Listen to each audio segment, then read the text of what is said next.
All right. I don't know what to do with my hands. Now my hands are in camera. Yeah. No, we're good, man. We're good. So now what? What makes us more interesting than anyone else? Our views. So let's pick a topic. You just can't. Soccer. I know nothing about soccer.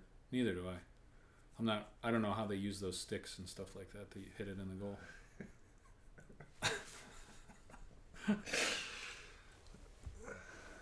Nah, what's a good topic?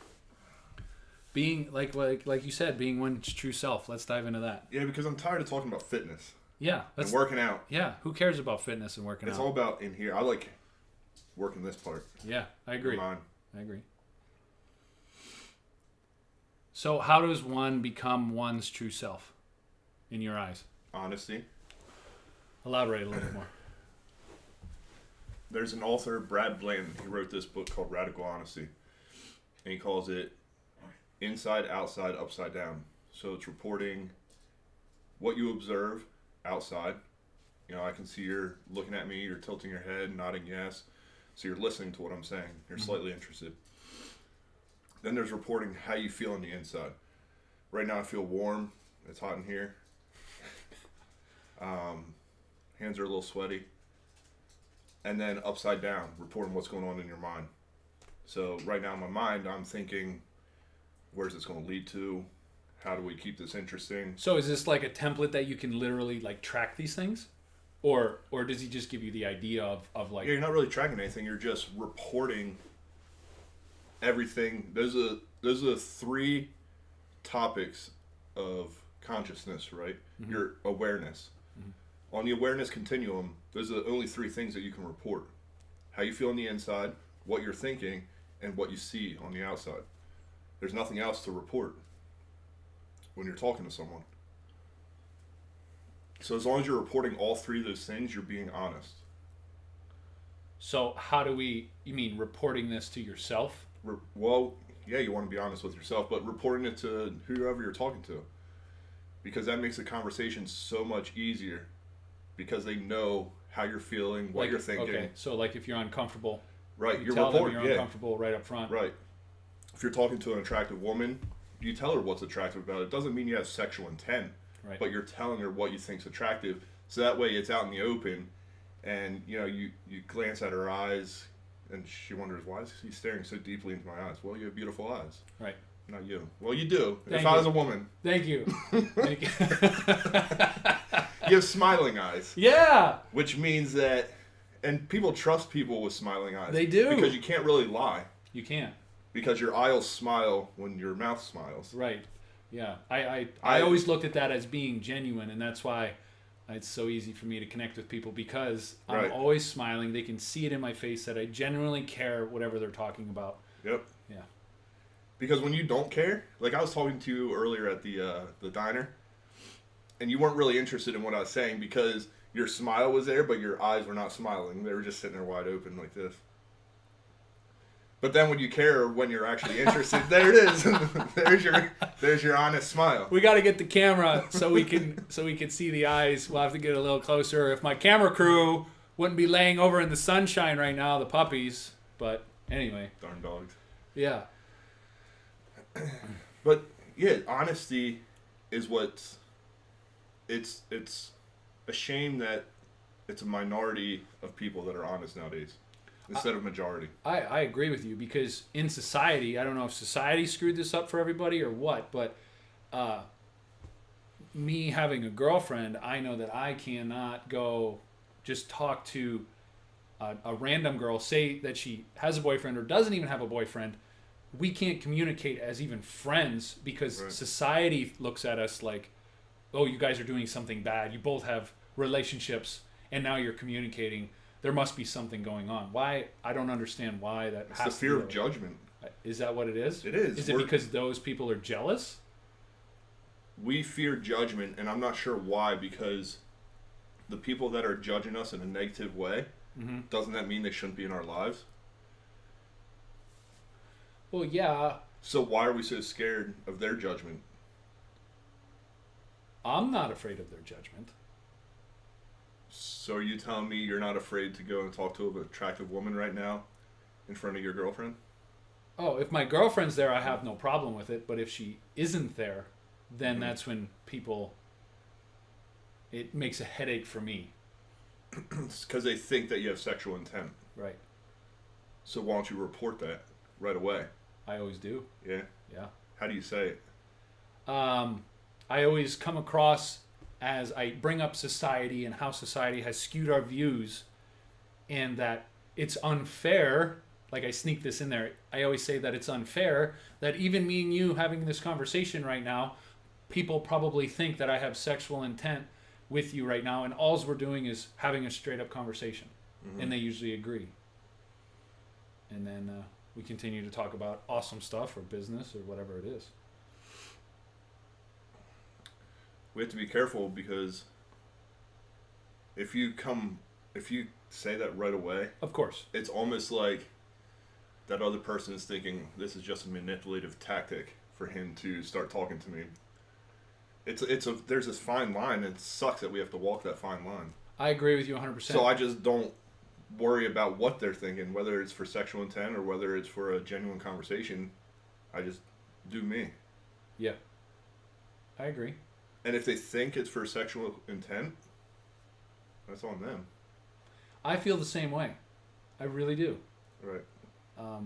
But I guess in a relationship, the other person might bring it up as a different view. Mm-hmm. That since they don't know that person, what if they don't trust them? Right. Well, how do they have any trust if they don't know them, right? You can't just trust everybody, but you we can have can. respect. You can have respect for everybody. I think we can trust everyone.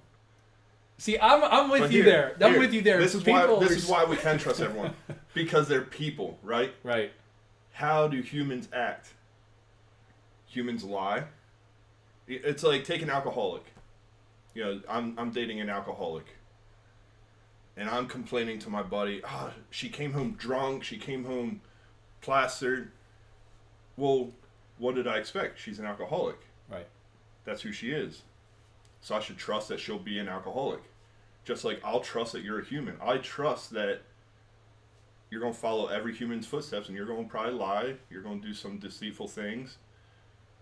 So I can trust you as a human. Right. You get what I'm saying? I do. I can trust everyone for who they are as a person. See, that's how I feel. I actually have this conversation a lot because I have such an outgoing personality, and so do you. That's why we hit it off, and that's why we're friends. But, I treat everybody the same way. Mm-hmm. Okay, so if it's a guy, I treat them the same way. If it's a girl, I treat her the same way. But because it's a girl, because it's the opposite gender, Mm-hmm. then everyone else thinks that there's sexual intent or that there's another objective behind it. Right. But when I talk to 50 guys before that person, nobody even remembers. Mm-hmm. Right? And then say I am intrigued by, say this person's in the business. This female, she's a successful business person, right? Me, I'm interested in business because I have my own business and I'm trying to gather information, or wow, she knows a lot. So I want to try and get a little bit more value from this person and make her my friend, and hopefully I can reciprocate adding value. And immediately, like, I'm all about that. But a lot of people, even because of my personality, because I'm so outgoing, they always think that I'm flirting. Now, it might be a flirty personality. I really don't know. But, like, I'm talking to you just like I would talk to them. I'm not flirting. I'm really interested. I'm really glad we're having this conversation. But I don't know why most people go... I mean, I don't know if it's society or if it's people beforehand that screwed this up, right? Because I'm not flirting. I'm just very interested. And I'm genuinely interested in the person. But you're interested in providing value. Right. So there is an objective. So why don't you take that out? Don't even concentrate on providing value. You're just being you without any objective. It doesn't have to be sexual intent, because say you approach me from a business standpoint. Mm-hmm. That objective that you're trying to gain information from a business standpoint feels the same as if it's an objective for sexual intent. Either way, you're trying to gain value and provide value. But if you can talk to someone without any type of providing or gaining value, that's where a true, genuine conversation comes from. I guess I completely understand and I agree. Now I feel bad for saying what I said because I said it wrong. Because I do not always look to receive value from that person, but I talk to everybody. Mm-hmm. And I am, if you, like I mentioned earlier when we were having a conversation, if they want to talk about their truck, cool, let's talk about your truck. If you want to talk about your dogs, cool, let's talk about your dogs. If you want to talk business, cool, let's talk business. Right. And I guess I'm a positive person. I feel I have a good personality. And if I'm receiving that back, mm-hmm. that makes a good conversation. It doesn't matter what you're having a conversation about, as long as someone is also into the conversation. Otherwise, the conversation wouldn't go on. Right? Right.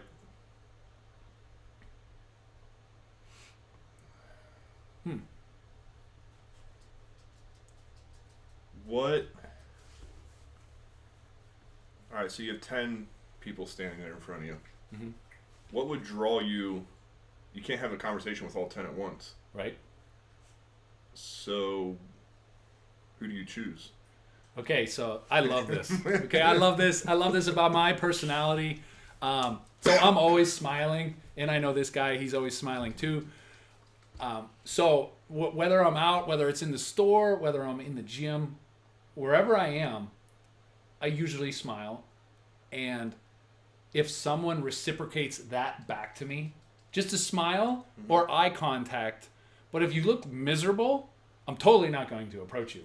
But hang on. And I understand that, okay, maybe this person is having a bad day mm-hmm. and I do need to talk to them. I don't know. I feel vibes. I really do. And you can tell when someone's hurting and when someone just, they don't need to talk about anything special. They just need someone to talk about.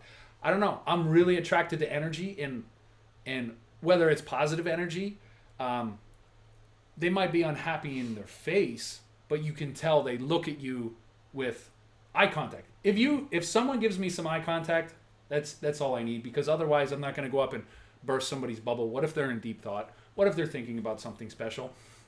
And you look at me, I walk right up, start a conversation. Or at least introduce myself. And if that person does not reciprocate back, obviously you can tell that they don't want to have a conversation. And if they do, then they should reciprocate a little bit. Maybe they don't know how.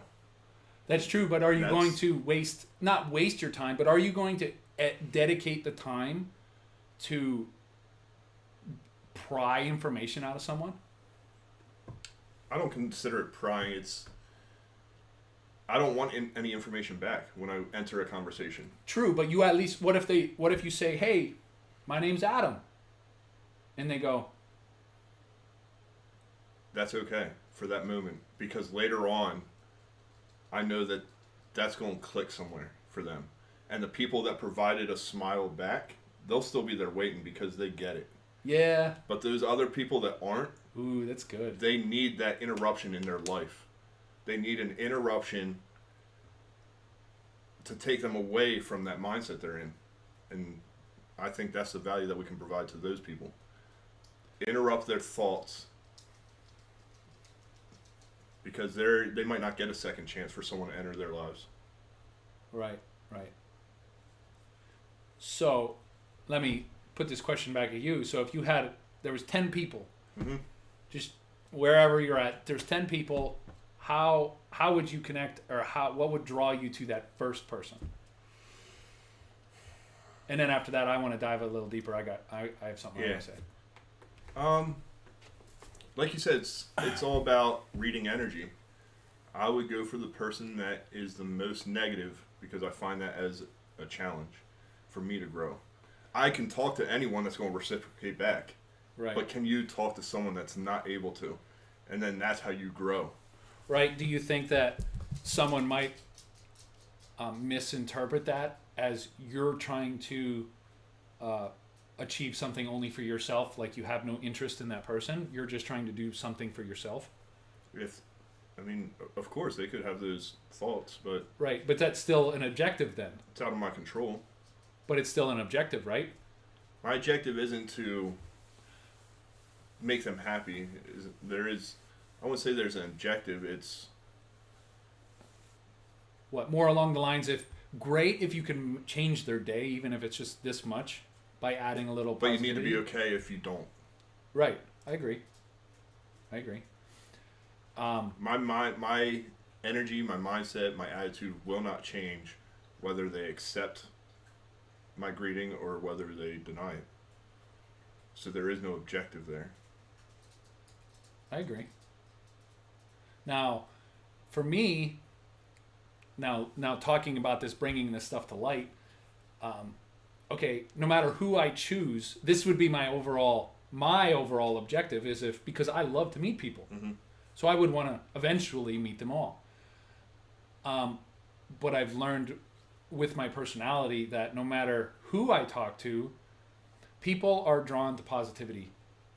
They want that positive interaction. They do. So even if you're not talking to them directly, they'll gather or they'll come listen, right? So if just me and you go somewhere where there's multiple people, now maybe not a food market is not. I don't think that's a good example because everybody has a true objective when they're there, right? They got to shop.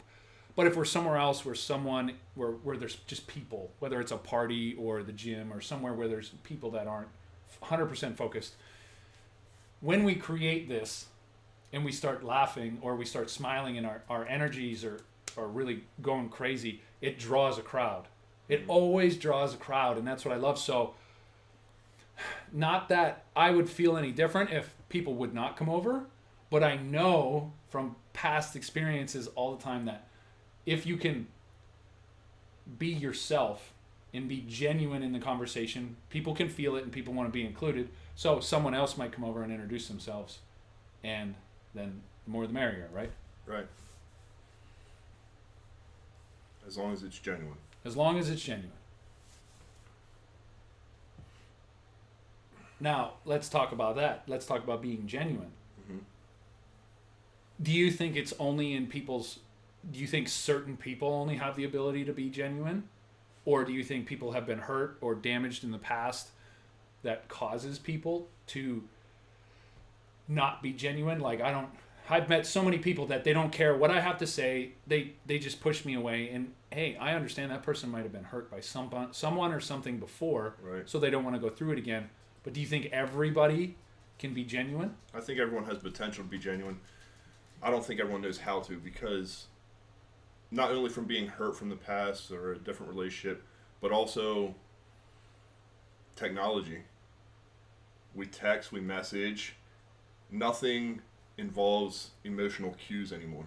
So we don't know how to read emotional cues. We don't know how to give emotional cues. Right.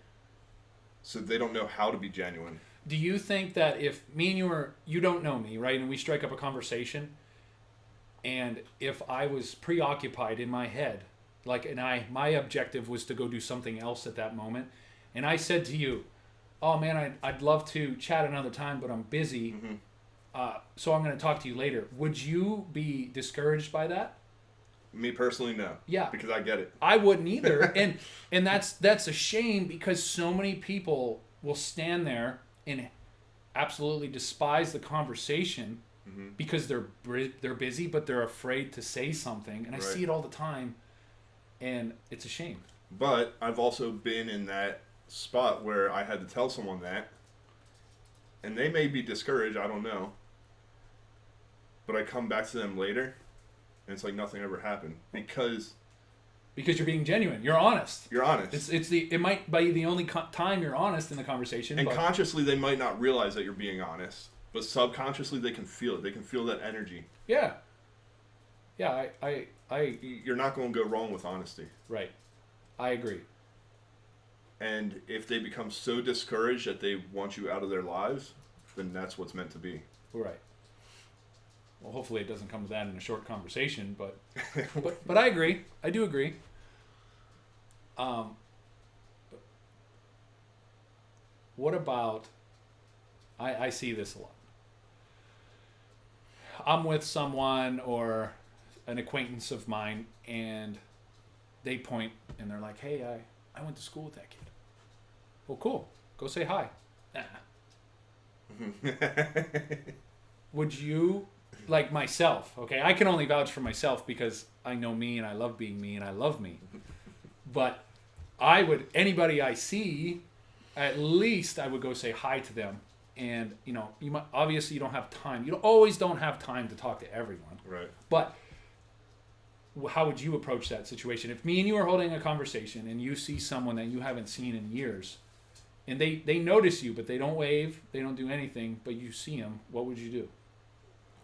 I don't think there's a written answer or a rule book to how you... No, I don't. There's not. There's definitely not. But I can't say what I would do without being in that situation. But regardless, would you try to reach out to them, whether it was just a wave because, hey, we're having a conversation, or right after the conversation, go talk to them, or maybe reach out to them afterwards the next day? How would you approach that situation? Because, you know, what if at one time you guys were friends? Mm-hmm. Oh, yeah, definitely. There must be a cat outside. I would, yeah, there's got to be some kind of symbol saying that I notice you. Right. I mean, because that's what you're thinking, right? Right. Hey, that's enough. Sit down. So it goes back to reporting what you see on the outside and how you're feeling. So I would report that, you know, I notice them, I see them. But again, every situation is going to be different. Of course. Whether you hold a conversation or approach them physically, or if it's just a wave. Right. Now, do you ever feel bad if, say you've been looking forward to running into someone and then something happens and you don't get to? Expectations. Is that what it leads down to, is an expectation? Yes. So, all right, so I'll tell you this little... I was in a retirement home. I'd visit this retirement home where my grandfather's staying. And several weeks in a row, I ran into this guy scootering down the hallway, and I'd always say, "Hey, how's it going?" And he would say, "Oh, as expected." I said, "Oh, great." I never really thought about it. But then like the third or fourth time I asked him, I said, "How does everything go as expected?" And he said, "Because I don't hold expectations." And it's true. Think about every disappointment in your life, a vacation, a relationship. It's because you hold these expectations. So you're playing scenarios in the future of how you think this should play out. And when you create scenarios in your head, it becomes so real because you're changing your thought process. And thoughts control how we feel. You're right. So when we create these scenarios, now my thoughts, that's the direction my thoughts are going. Now that's the direction my emotions are going. And then when it doesn't go that way, the scenario that you played out, you're disappointed, you're upset, you're angry, you're depressed. You can't hold expectations. So that's pretty simple for us to sit here and talk about it. Mm-hmm. Oh, it's a practice. You have to practice. It's definitely practice. It takes skill. Right. Just like meditation is a skill. Yeah. It's not something we're born with. You Yeah. have to practice. Because you're changing a thought process. We have 70,000 thoughts in a day. 99% of those thoughts are repetitive thoughts. Right? You're repeating the same thought that you had yesterday. So when you start repeating 69,000 thoughts a day, every day, it becomes so real. And most of our thoughts aren't real. They're things that are in the past or in the future. None of those thoughts are ever present. So when you have 69,000 thoughts from the past or the future, and then you start living that's how you feel. So it takes conscious effort, self-awareness, self-reflection in order to live in the present. And when you live in the present, there are no expectations because there's nothing from the past and there's nothing from the future. You're here, you're right now. How, from your eyes, how can someone practice living in the moment and to not hold expectations? I mean, I love living in the moment. I love when someone walks in that I haven't seen in a long time. Great. Like, chat, no matter what we talk about. It's always fun. But how do you practice not holding an expectation for for anyone. Now, maybe a family member or a relationship, something like that, that might be a little more difficult because you live with that person, you rely on that person, and you might have expectations of where your life is going to go. But how do you stay clear of expectations from everyone else? Self-awareness. You have to be aware of what you're thinking. So you have to let the thoughts that you have run through your mind and out through your mind without judgment. You can't judge your thoughts. Once you start judging your thoughts, you start putting emotion to your thoughts. Do you think that saying, I forget exactly how it goes, but when someone says something to you, you should take a moment before you respond. Right. Because you are creating your future with your response. Correct. Right. That's exactly right. Take as much time as you need. Like right now, you just asked me that question. I could sit here, and you're not going to proceed without me. No, I'm not, because I'm interested in your response. And I want my response to be genuine, and I want it to be thoughtful. But take a moment to think. And then, again, saying that is easier said than done, because when you're in the moment, you're just going to be going off of your old habits, which is trying to respond as quickly as possible. But when you slow things down... So do you think if someone responds very quickly... Now, if it's a simple answer, that's fine. But what if it's a deeper question? Do you think that response is based off of 100% emotion or fear? I mean, fear is an emotion. Mm-hmm. Do you think that they might lash out because of emotion? Or, whatever their response is, do you think it's emotion based most of the time, rather than, let me think about it, I actually think that this whatever is a better route to go? Or when someone lashes, do you think it's emotion based? Is that what makes humans do this? It's hard to say, because I think everyone's different. It depends. Some people can respond with a genuine response right away. Right. Depends how self-aware they are.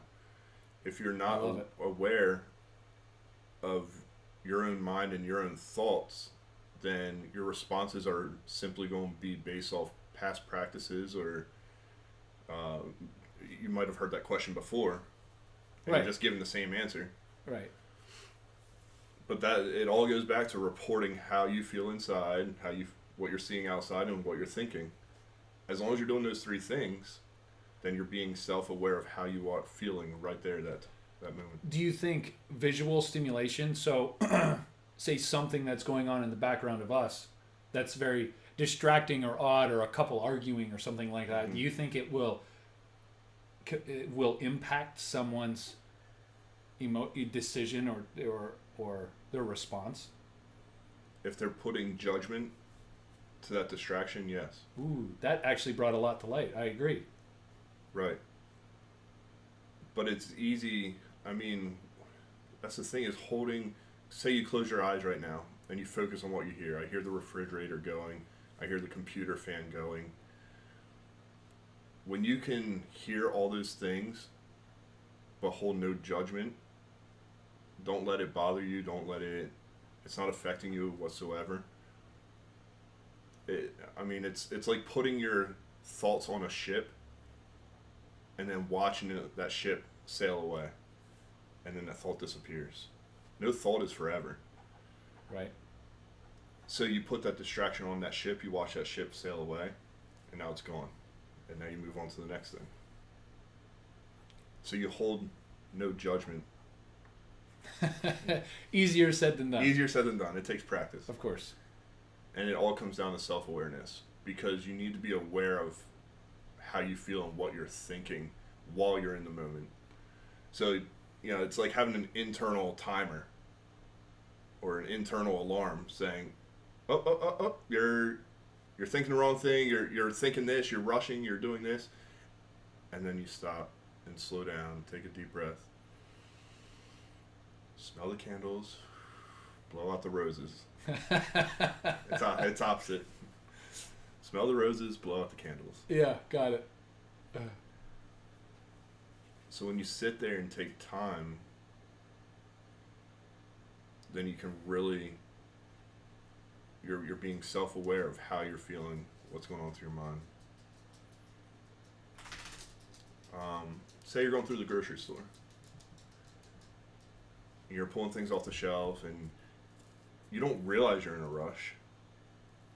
But when you sit down in your car afterward and think about what you just did and how you did it and what aisles you went down, it's going to be hard to remember because you're just going from one point to another, not even thinking, not putting thought into what you're doing. So if you're going down the grocery aisle and a thought comes in your mind like, oh, I'm going fast. Right when that thought hits your mind, stand there, 5 seconds. Take a deep breath. Think about how you got to where you are. And then continue down, slow down your pace, slow down your breathing. What do you think that does for us? Say we are in a grocery store and everybody's in a rush anymore. I don't know about you guys, but everybody seems to be rush, hurry up and wait, right? It's hurry up and get back to the house. Mm-hmm. Hurry up, I got a phone call to get on. Hurry up, I got to do this. If we're in the store and or anywhere practicing this, when we notice that we're trying to be speedy or trying to hurry up and get things over with, I don't know, what are the positive influences that can have on us? It opens your mind. What does that statement mean, open-minded? It means that your mind is clear of everything else.